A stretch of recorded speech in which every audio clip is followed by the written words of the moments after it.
No, today is not Saturday. There will be another episode ready for you tomorrow to get us back on track because they go hand in hand in our Habits Uncomplicated series.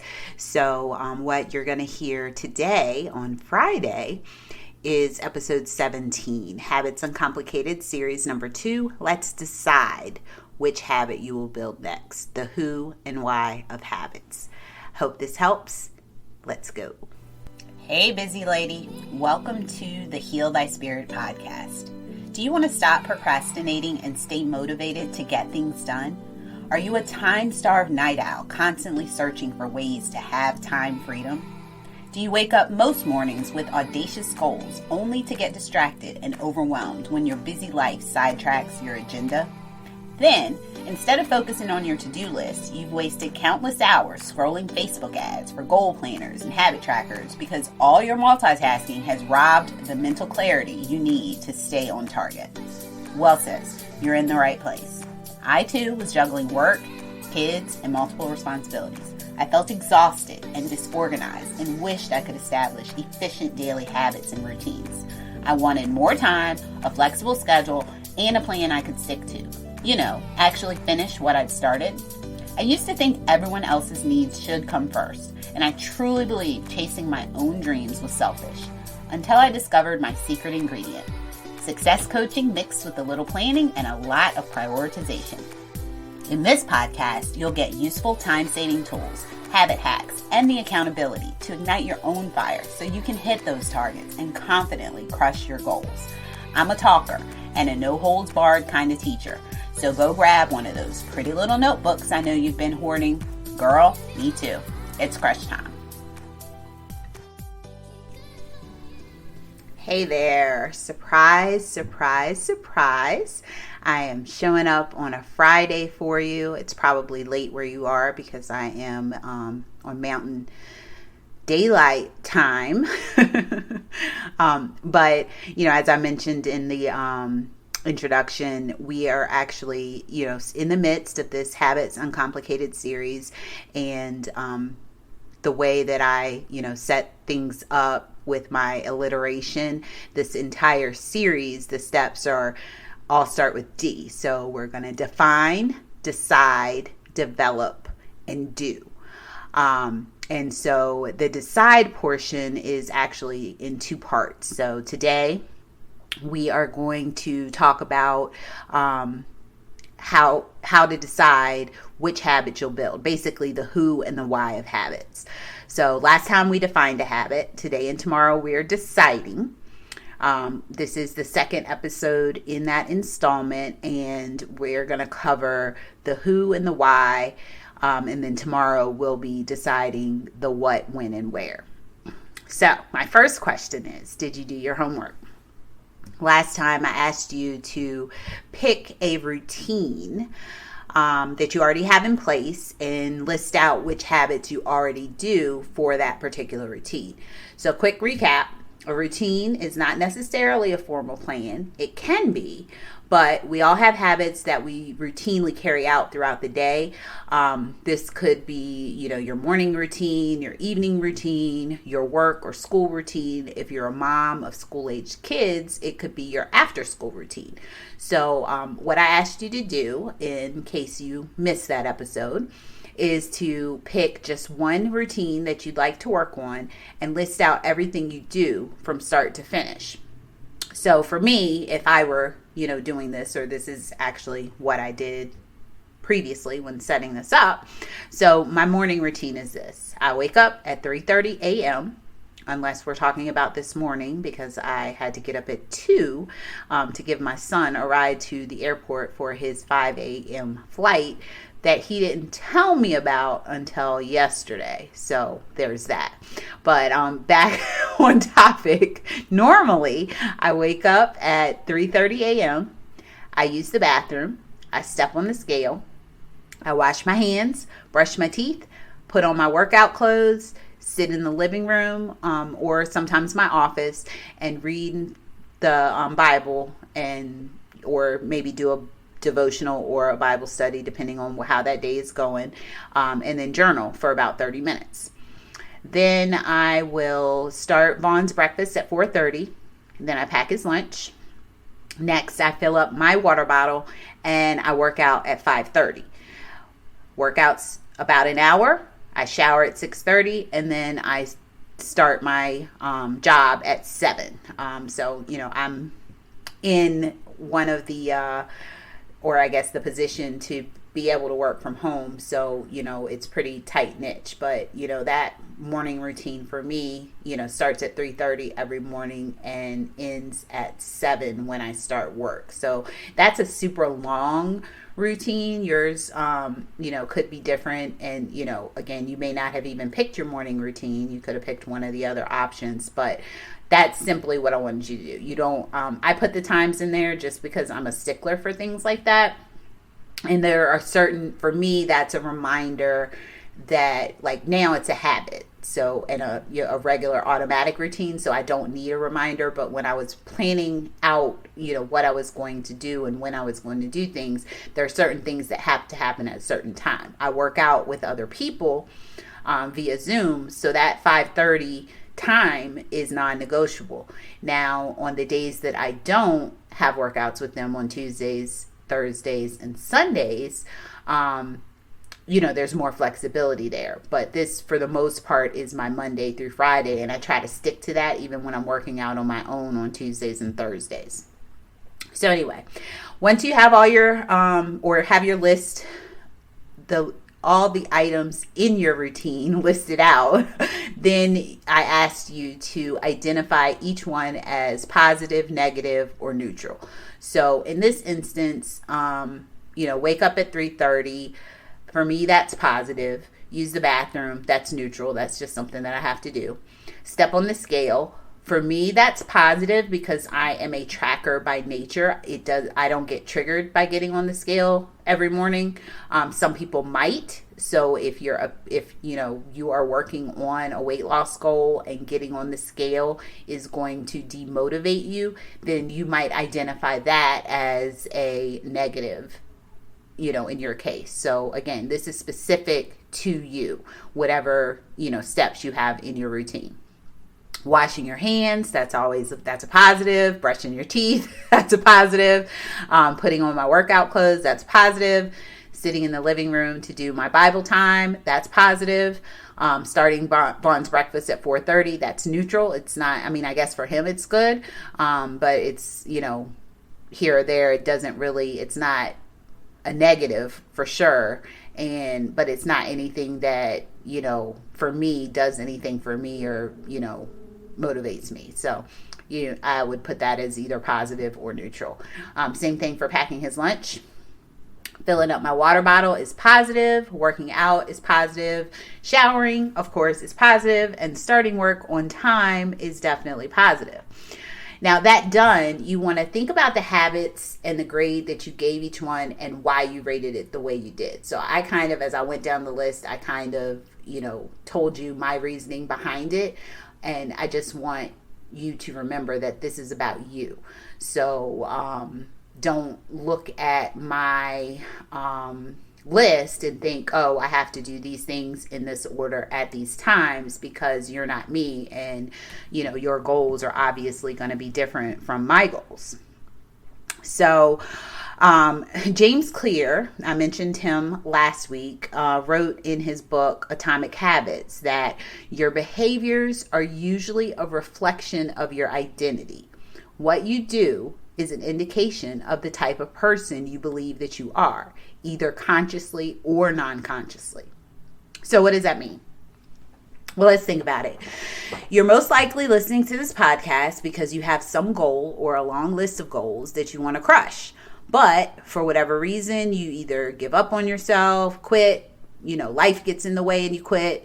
If you're like me, you get bored and lose your motivation, or worse yet, you procrastinate by planning every little detail and never actually start.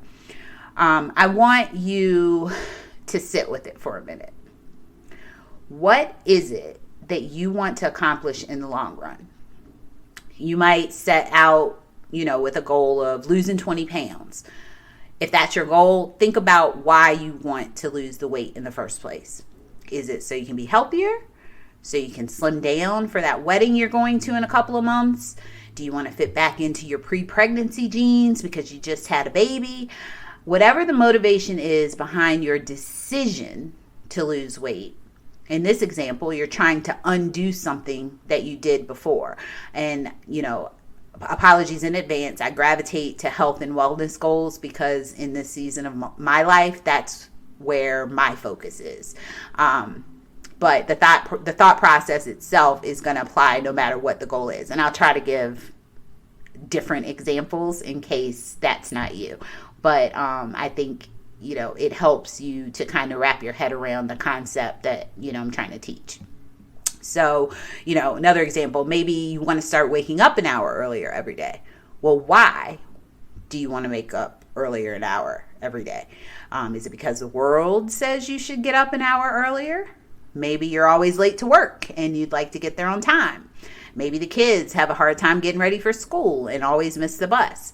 Maybe there's a juicy novel you've been wanting to read and the day and evening always gets away from you and you never get to it.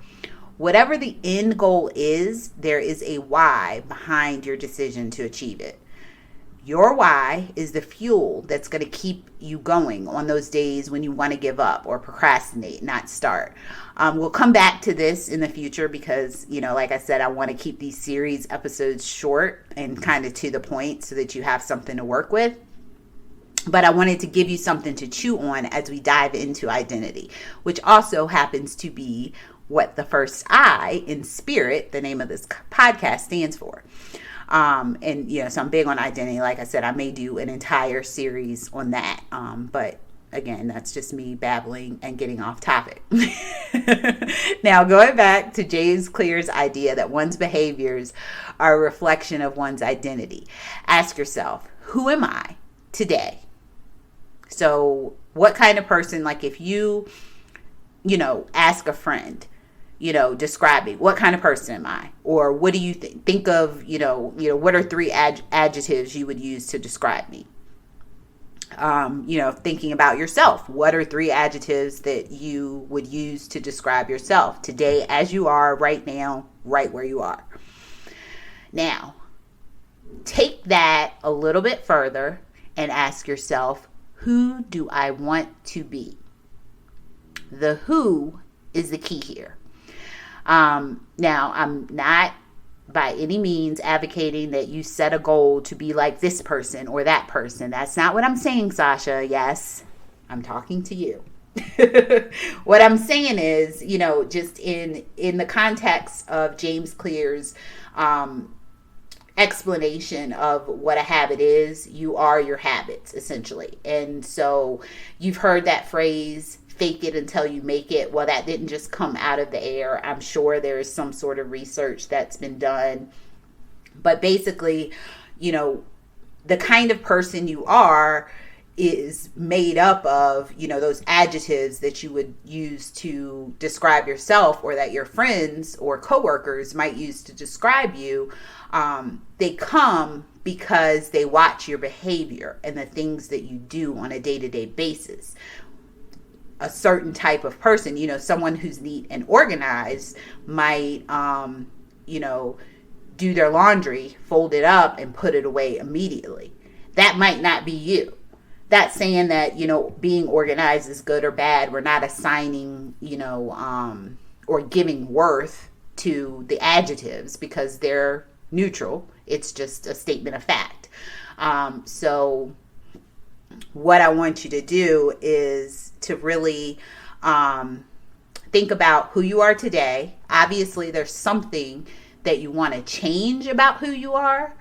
And in order to make that change, you need to, or it is recommended that you change your behaviors or some of your behaviors. Now, that being said, the morning routine that I currently have in place is a culmination of many who's and whys that have evolved over time. I didn't just decide one day that I was going to do all these things and then magically started doing them. It doesn't work that way. If we break it down according to my routine, we'll start with the first one. I wake up every day at 3:30 a.m. waking up every day, that happens automatically without fail, no matter who you are, because I don't have any dead people tuning in. So, or at least I hope not. So anyway, the habit of waking up is something that you have done every single day, that I have done every single day for the last 44 years. The time I wake up has changed over time based on what my goals were for that season in my life. So, Vaughn and I have been together for almost 12 years. And you might think it's archaic or very anti-feminist that I would make the decision to get up at the crack of dawn. Actually, it's before dawn now that we're in daylight savings time, to make him breakfast and pack lunch for a full-grown man who's fully capable of doing these things himself. Cool. You're welcome to feel that way. I, however, more than a decade ago, decided that this was something that I wanted to do for him because I love him, and this is a way that I can express that love. And remember, way back then, I was a sleep disrespecter. I'm sure I've talked about it before because, with regard to time management and productivity, that was actually one of the first things that he said to me, because I was working two jobs, and I was going to school full time. So I had a full-time job, a part-time job, and I was a full-time student, all at the same time. So sleep was not at the top of my priority list. I'm not saying that that was good or bad or whatever. Obviously not the topic of today's conversation, but I just want to throw it in there that, back then I decided that this was a way that I wanted to, express my love for him. Now, there's been, in the beginning of our relationship, I had a 45-minute commute to work, and I had to be there by 8 a.m. So for myself, I needed to get up early anyway. Fast forward a few years, I started another job where I worked from home, not this job that I currently have, and my start time was much later, like 10 a.m. So it almost seems crazy to have to get up at 4:30 in the morning and, not even have to start work until 10. So, and then there was a period of time for 2 years where he was working out of town in a completely different area. And I didn't have to get up at all to do, and I say have to, and, I'm trying to catch myself and trying not to should and have to, because it isn't something that he told me that I needed to do, or that he even asked me to do. Oftentimes he would tell me, that, he would remind me, you don't need to do this. And I'm like, no, I know, but I want to. This is what I am choosing to do. And that's the difference in, when something feels like a chore versus you making the choice and training your brain to understand that it is a positive thing that you want to do, that you get to do. So all that to say, the time that I get up, modified over time, or I modified the time that I get up over time based on different things that were going on in my life. I made the decision to be the woman who makes her man breakfast and packs his lunch every morning. So I became her. It's, really just that simple. And now it's a given. It's part of my identity. On the weekends, I even sometimes, because I'd still run through the same morning routine, but he doesn't have to work on the weekends. So most weekends he doesn't have to work. So, but I still get up early, and sometimes he'll sleep in. And if I'm in the middle of something like doing my workout or, reading or something else, he'll just get up, and when he's ready to get up, and he'll make breakfast. So whenever that happens, it still feels weird. I feel a little off, not because, I'm mad at him for taking this task away from me. It's, him also being gracious to me and seeing that I'm in the middle of something else, and it's not my responsibility to, take care of him, because that's not what it is. And I'm getting way off topic, but you get the point, is that, it's him, showing his affection for me and not wanting to interrupt whatever I'm doing and taking care of things that I would normally do. And it's not a conversation we've ever had. It's just kind of a rhythm that we've gotten into. But for me, because I do it every single day, on the days that I don't, I just sometimes feel a little off. It's not good or bad. It's just, different. So anyway, other habits ended up working their way into the routine just based on new decisions that I made. So like that, I tell you, is one decision that's kind of like the anchor point, and then I worked everything else in around that.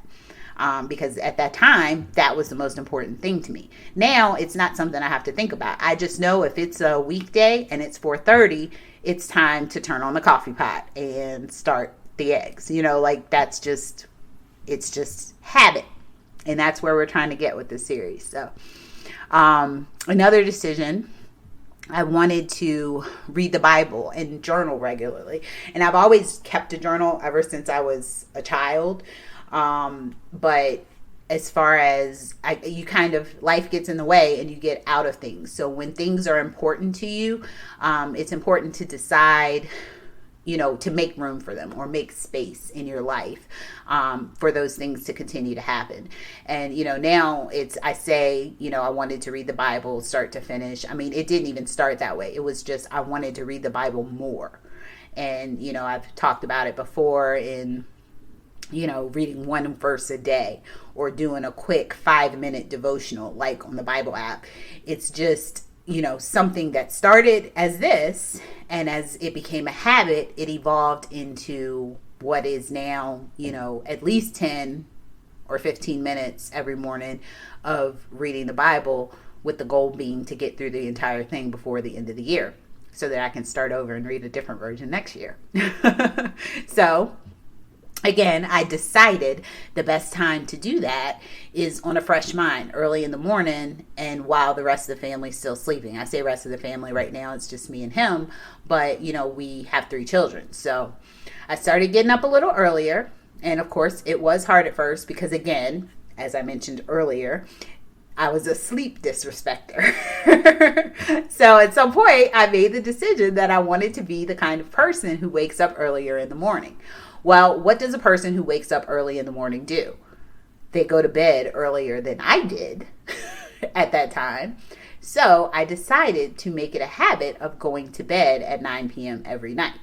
Now, I don't always do. I sometimes stay up later, of course.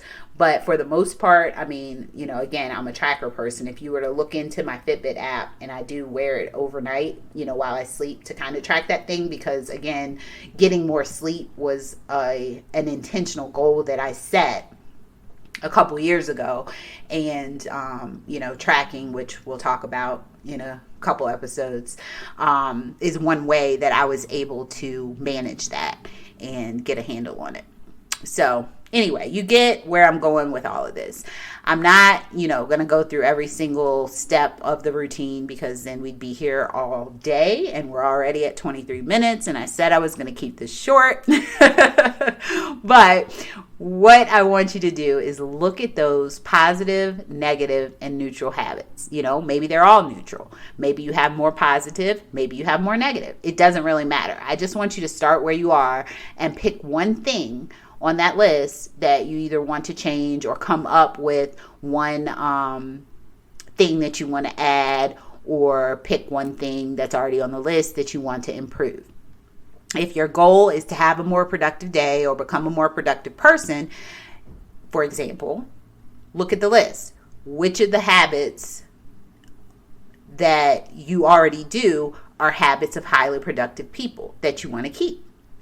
Which of those are habits of unproductive people? Maybe you grab your phone first thing in the morning and check your email, which catapults you into a day of reaction instead of proaction.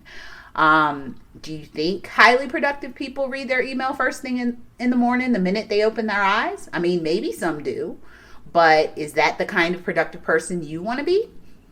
Let's pretend this is the habit that you want to change.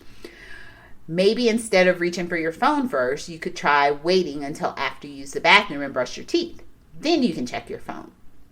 Just that, 15 minutes. Give yourself the task of waiting 15 minutes after you wake up every morning before you check your email. Do that until it's no longer a task and you automatically do other stuff first. Once you've got 15 minutes down, it's an automatic habit. Extend that to 30 minutes, then an hour, so on and so forth. So you're, starting small. We're not going to, completely do a 180 overnight. That's definitely not what this is about. If you've been here for longer than, the 25 minutes of this episode, then you know that, I'm not about, massive magical transformation. Another example, I may have mentioned it before, but when I decided that I wanted to work out every day, I started to evaluate what was happening around me on the days that I didn't work out. A lot of times it was that my Zoom started at 5:30 and I was scrambling at like 5:25 just to get dressed for the workout. And so I'd end up being late, or, I wasn't dressed at all yet. I'm still in my pajamas and I'm just like, I'm not going to worry. I don't want to be late. I just don't feel like doing it. I use that as an excuse not to start. So then I started putting my workout clothes in the bathroom the night before. I was already going to the bathroom and hopping on the scale. I just added that get dressed while I was already naked because I was stepping on the scale. And sorry for the visual, but it made sense to add that step in. That got rid of the problem of not being ready to work out because I tacked it on to a habit that was already automatic. And then I just proceeded with the rest of my routine as usual. And every morning now, when it's time to work out, I'm ready to go. I mean, I even did that this morning when I took my son to the airport. I got dressed in my workout clothes and then I threw on a hoodie and some sweatpants over top of my leggings because it was like 20 degrees when I left my house. And then when I got back, I was still able to pick up the rest of my routine right where it was based on the time that we were in. And I did my workout, kickboxing, at 5:30 this morning, like I do every Friday morning at 5:30. So I just want you to take, that's an example of what I do in my life, but I want you to take that and apply it to your life. If your routine is filled completely with positive habits that you don't want to change, see where you can add in a habit that gets you to your goal in whatever it is, based on something that you're already doing. Now, we talked about it, I've said it, if you act like the person that you want to become, over time, you will become that person. So this time for your homework, I want you to decide why you want to start or stop doing something. Who do you want to be? Don't start planning the steps. We'll get there tomorrow. But just think about who you want to be and list out habits that someone like that person you want to become might do. Now remember, the habits are automatic. Maybe you know who you don't want to be. And then in that case, sorry, I'm kind of like stumbling over my thoughts here. Let me rewind. There's two ways to go about this. You're looking at, the person that you want to become and the types of behaviors that person does. Or you're looking at who you are right now and who you don't want to be and the types of habits that you're currently doing that conflict with that person that you want to become. So there might be things that you want to cross off your list. In either case, just make the list. Decide who you want to be, make a list of habits that person does. And, make it in relation to whatever, your bigger goal is that you're working on, and spend some time thinking about the kind of habits that person does, and then make the list. Don't worry about implementing anything. Just make the list. All right. That's all I got for you. I hope you have a wonderful day. I will talk to you again soon.